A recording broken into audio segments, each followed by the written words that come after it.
Oh, see, this is totally a U2 song. Oh, Don't tell me that this is not a U2 song. Okay. This is U2. Yeah, that sounds like them.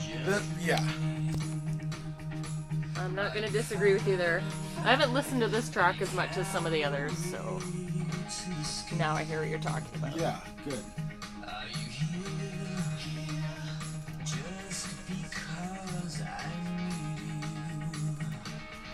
With or without you. With or without you. Or without you. Oh. Have you seen that Venn diagram thing where it's places where Bono can't live and there's a circle with you and then without you? Oh. And they overlap where he can't live. I think they've gone kind of overboard with those Venn diagrams on Facebook. I don't even know anything about what you're speaking. About what? Anything about what you're speaking. Oh, really? No, I don't know Venn guy or whatever. Well, it's when you have like circles and it's characteristics of one thing. Yeah. And characteristics of another, and maybe another. And you overlapped on the shared traits. And yeah, I saw that and I didn't know what it was called. My kid had to tell me. I was like, you know those pictures? And Taylor's like, oh yeah, Venn diagrams. I've been out of school for too long.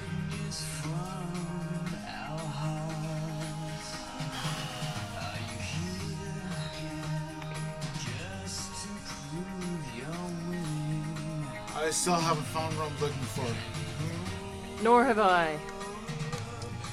And you know what? It's a beautiful day. I'm pretty sure that when I find what I'm looking for, I won't know it anyway. I won't recognize it. So we're gonna have to figure out not to do anything.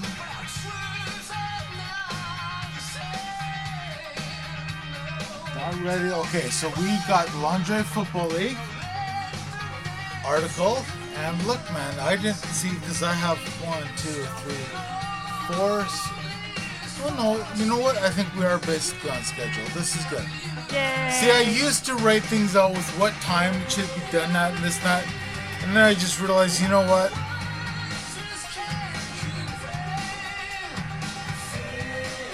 It's like Wednesday night at the restaurant. Just wing it. Get it? Because chicken wings. Okay, now we have too many things to discuss. So it's all good. Right on. It's all good. So we've played too much music. We haven't talked enough. So we have to talk more.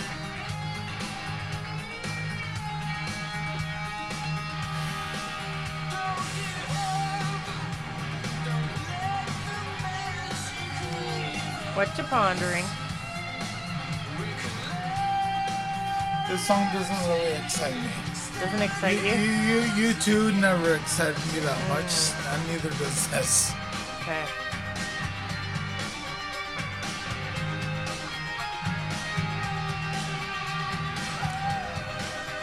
But I really did like Madness and Panic Station.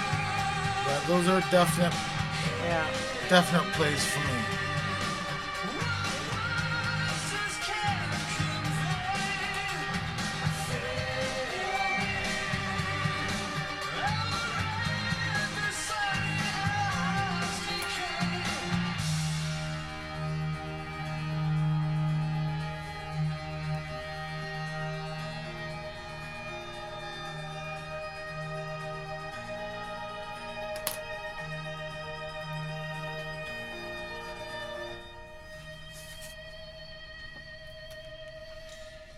And that was U2. I mean that was Muse.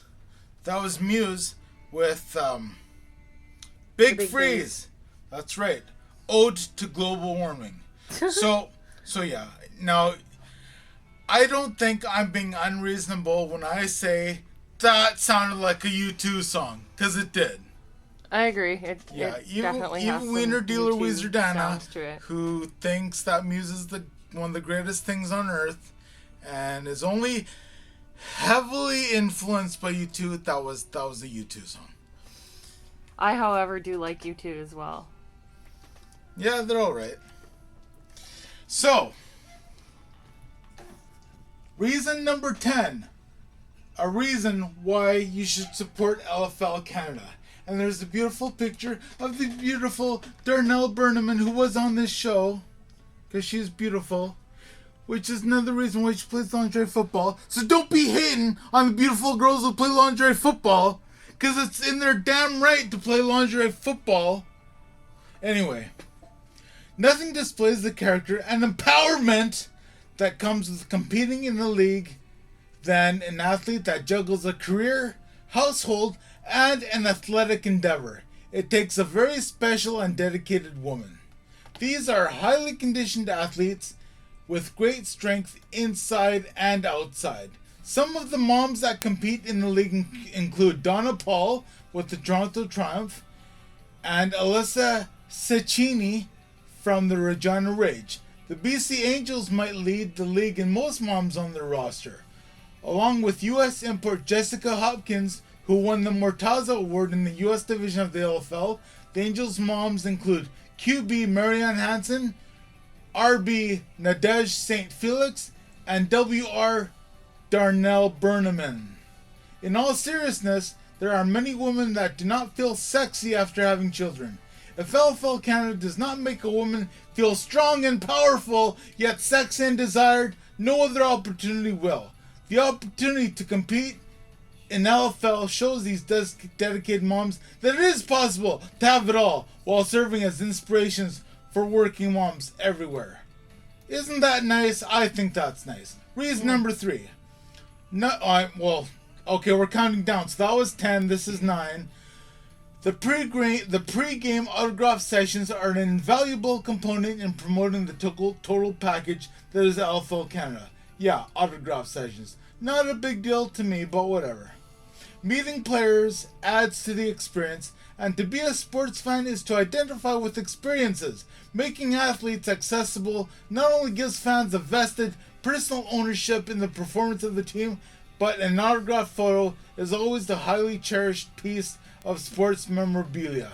Yeah, hosers just take them and they put it on eBay and make money off it. That's not right, you hosers. Don't do it. Number 8. Role models challenging society's boundaries for women. With the public tryouts that LFL Canada held in the spring, women from all walks of life displayed interest. From university students to personal trainers, from prominent athletes in other sports, hockey and softball, to school teachers, the league has a universal appeal to it. This league is for all women to celebrate their beauty, athleticism, and character. Women suddenly have the opportunity to become athletic heroes in a male-dominated sporting landscape. That's right. That's another thing, you misogynists. If you don't let the women play lingerie football, you're only letting males dominate the sport of football, even more so. So see, gotta let these women play football in their lingerie. To thoughts I've had months ago. Oh, sorry, bicycle man, your microphone's off. What were you saying? And I kind of alluded to a thought I had months ago. The fact that when the major men's hockey game occurs, and they get into playoffs and they win a playoffs game, the entire city goes out to South Fraser Way and goes crazy. If there was a women's hockey league, I wager to say, it'd be half the size of the crowds going out to South Fraser. You think there'd be a fraction, like half of a percentage point? So maybe a person who watches and is invested in sports on a much more frequent basis would be able to answer this question for me, because I'm confused. Why is it that men's sports teams can rally an entire country to glory?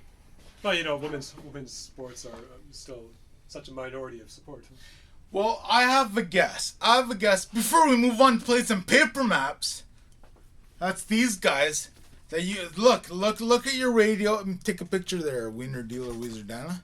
We're gonna spin some paper maps in just a moment here, but I'll tell you why. Because you can say the same thing about, say, NHL versus kids leagues, or even the minor league, which right now has seen a boost. Like, people are going to watch Abbotsford Heat games, but that's because the NHL is not available right now. as soon as the NHL is available again, I am guessing, unless people really do stick to their words, but I don't think they will, because all these people saying, "Oh no, I'm never gonna watch NHL again." Yes, you are. As soon as the NHL is back, you're gonna watch it again. What about the case of say college football? So sorry, I rambled off. I know. No, okay. Bicycle Man doesn't like when I ramble off. I do. Anyway, what I was gonna say is, so the thing is, people do gravitate toward the best of the best. So let's take the NHL for example. The NHL is, right or wrong, I'm not saying, but it is considered the best hockey. Mm-hmm. The best team in the NHL is the best team for some people in the world. That's what people want to see. When it comes to things like little kiddies leagues, well, most people that go see that are like parents and their friends and people who just want to hang out or pedophiles, those are the people that go watch the little league games, right?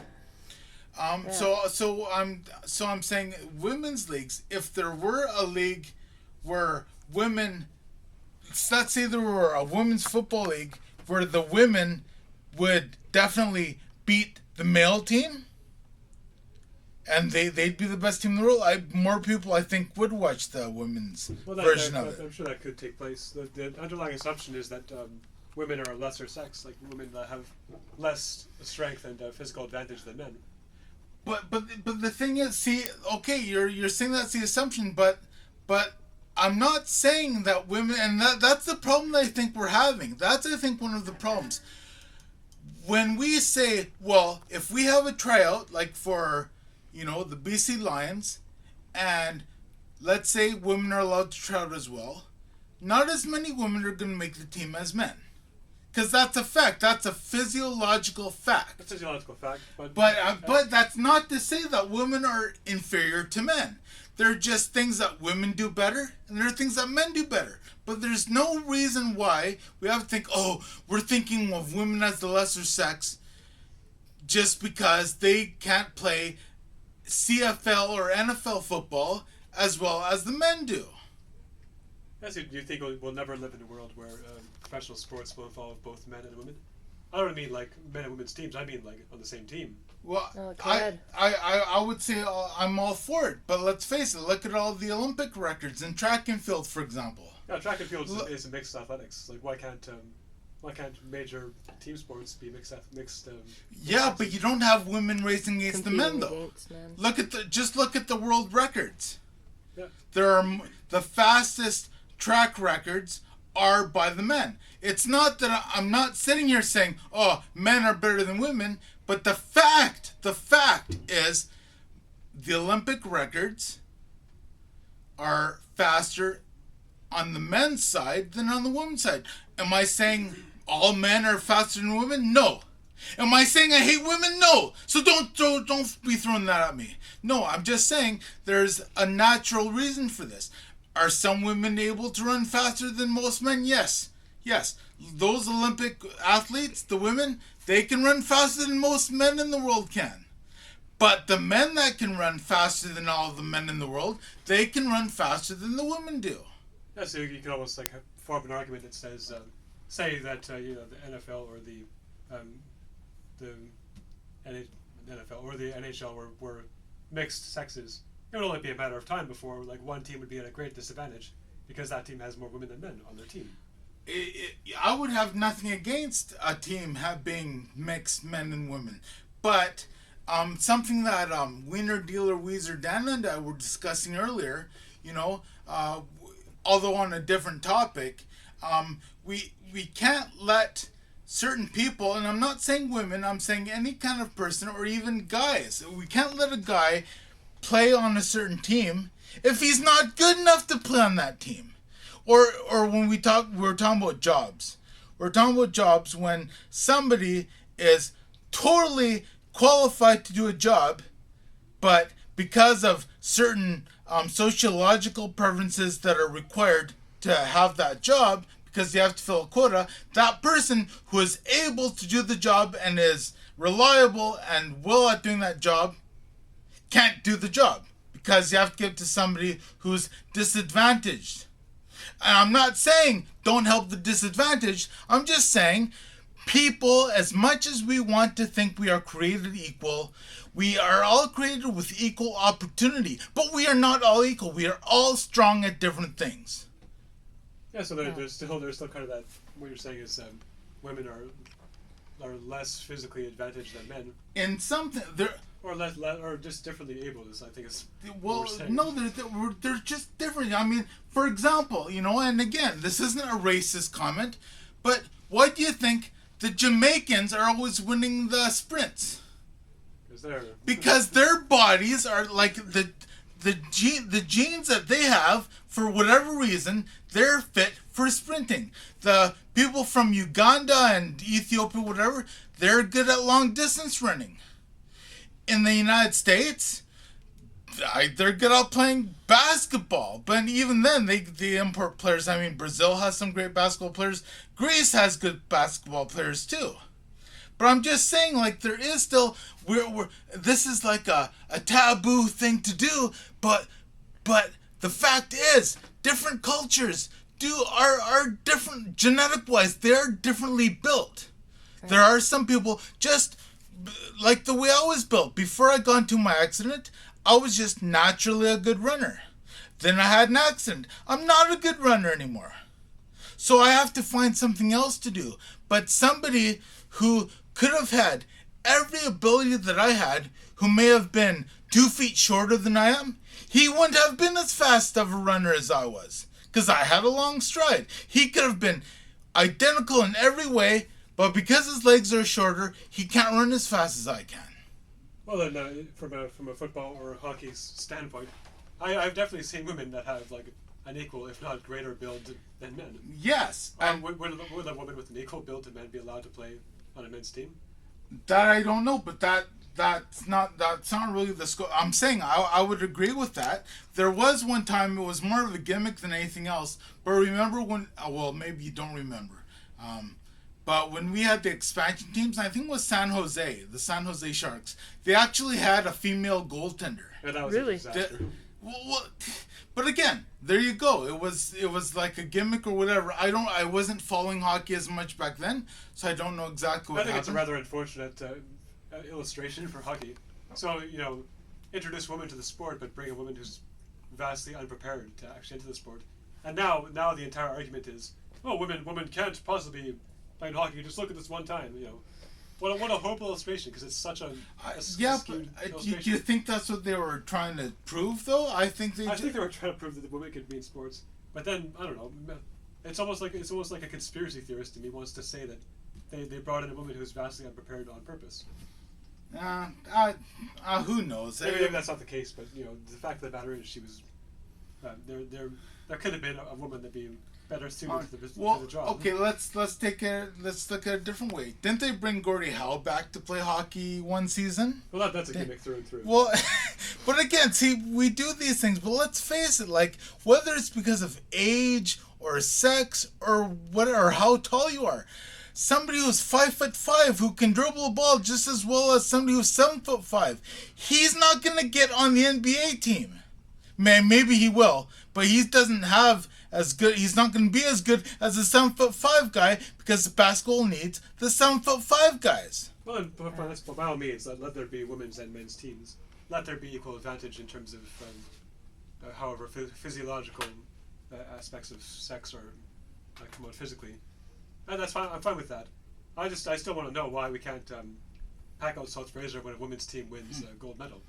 Well, maybe when the BC Angels win the Lingerie Bowl, maybe it will happen. But unfortunately, there are too many misogynists out there that don't want women to play lingerie football. So I don't know how that's going to pan out. It's too bad.